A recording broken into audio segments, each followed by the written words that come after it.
அண்ணாமலைக்கு mission impossible.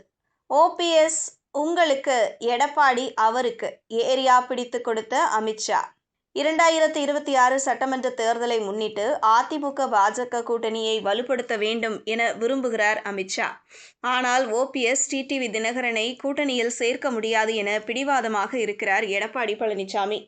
இந்த நிலையில் அதிமுகவை சரி செய்ய நயினார் நாகேந்திரனையும், ஓபிஎஸ் டிடிவி தினகரனை சரி செய்ய அண்ணாமலையையும் பயன்படுத்தி வருகிறார் அமித்ஷா. 2026 எப்படியும் திமுகவை வீழ்த்த வேண்டும் என்பதற்காக பல்வேறு யூகங்களை அமித்ஷா கையில் வைத்திருப்பதாக தகவல் வெளியாகியுள்ளது. 2026 சட்டமன்ற தேர்தலில் 200 தொகுதிகளுக்கு மேல் வெற்றி பெறுவோம் என சூளுரைத்து வருகிறார் திமுக தலைவரும் தமிழ்நாடு முதலமைச்சருமான மு.க. ஸ்டாலின். ஆளுங்கட்சிக்கு எதிரான மனநிலை இருந்தாலும் அதிமுக வலுவான கூட்டணியை உருவாக்காததால் இன்னும் திமுகவுக்கு சாதகமான சூழலே அரசியல் களத்தில் நிலவுகிறது. இந்த நிலையில் கூட்டணியை பலப்படுத்தி திமுக ஆட்சியை அகற்ற வேண்டும் என தீவிரமாக செயல்பட்டு வருகிறார் எடப்பாடி பழனிசாமி. மக்களவைத் தேர்தலில் அதிமுகவும் பாஜகவும் தனித்து போட்டியிட்டதால் தான் படுதோல்வியை சந்திக்க நேரிட்டது. இனி அந்த தவறை செய்யாமல் இரு கட்சிகளும் இணைந்தால் 41% வாக்குகள் கிடைக்கும் என திட்டமிட்டு இருக்கிறார் எடப்பாடி.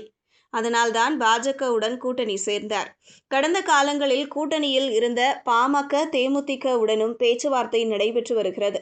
அதே நேரத்தில் அதிமுகவின் அடிப்படை வாக்கு வங்கியான முக்குளத்தோர் வாக்குகள் எடப்பாடி பழனிசாமியால் பிளவுபடுவதை அமித்ஷா விரும்பவில்லை. அதாவது சசிகலா, ஓபிஎஸ், டிடிவி தினகரன் ஆகியோர் கட்சியில் இருந்து விலக்கப்பட்ட நிலையில் கூட்டணியில் இருந்தும் விலகினர்.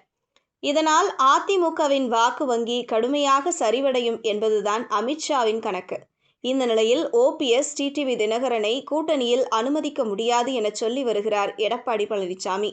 அதே நேரத்தில் டெல்லி பயணம் மேற்கொண்ட அண்ணாமலை அடுத்தடுத்து ஓபிஎஸ், டிடிவி தினகரனை சந்தித்து மீண்டும் டெல்லி சென்றிருக்கிறார். மேலும் இப்போதும் அமித்ஷாவுடன் சந்திப்பை மேற்கொண்டு இருக்கும் நிலையில் அவரது அறிவுறுத்தலின் பெயரில்தான் ஓபிஎஸ் டிடிவியை சந்தித்தாரா என்ற கேள்வி எழுந்திருக்கிறது. எடப்பாடி பழனிசாமி தரப்புடன் நயினார் நாகேந்திரன் நெருக்கமாக இருக்கும் நிலையில் அண்ணாமலையின் செயல்பாடுகளால் எடப்பாடி பழனிசாமி கடும் அதிருப்தியை அடைந்துள்ளதாக சொல்லப்படுகிறது. இந்த நிலையில் இது எல்லாமே அமித்ஷாவின் ஏற்பாடுதான் என்கின்றனர் பாஜகவினர். அதாவது அதிமுகவிலிருந்து விலகிய நயினார் நாகேந்திரன் பாஜகவில் சேர்ந்தபோது அவருக்கு துணை தலைவர் பதவி வழங்கப்பட்டது. இதற்கிடையே அண்ணாமலையின் செயல்பாடுகளால் அதிமுக பாஜக கூட்டணி உடைந்த நிலையில் மீண்டும் சேரும்போது அவரை தலைவர் பதவியில் இருந்து நீக்க வேண்டும் என எடப்பாடி தரப்பு கூறியது. அதை பாஜகவும் செய்தது.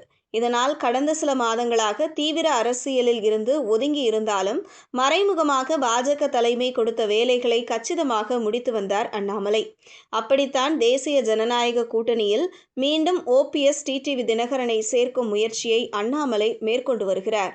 அதிமுகவுடன் பேசுவதற்கு நயினார் நாகேந்திரனையும், ஓ பன்னீர்செல்வம், டிடிவி தினகரனுடன் பேசுவதற்கு அண்ணாமலையையும் நியமித்ததே அமித்ஷா தான் எனவும், ஓபிஎஸ், டிடிவி தினகரன் அதிமுக கூட்டணியில் சேர்க்க வேண்டாம், பாஜக கூட்டணியில் இணைத்துக் கொள்கிறோம் என அமித்ஷா சொன்னதாகவும், பாஜகவுக்கு ஒதுக்கும் சீட்டுகளில் பன்னீர்செல்வத்திற்கும் டிடிவி தினகரன் தரப்புக்கும் சீட்டுகளை நாங்கள் ஒதுக்கிக் கொள்கிறோம் என அமித்ஷா சொன்னதாக சொல்லப்படுகிறது.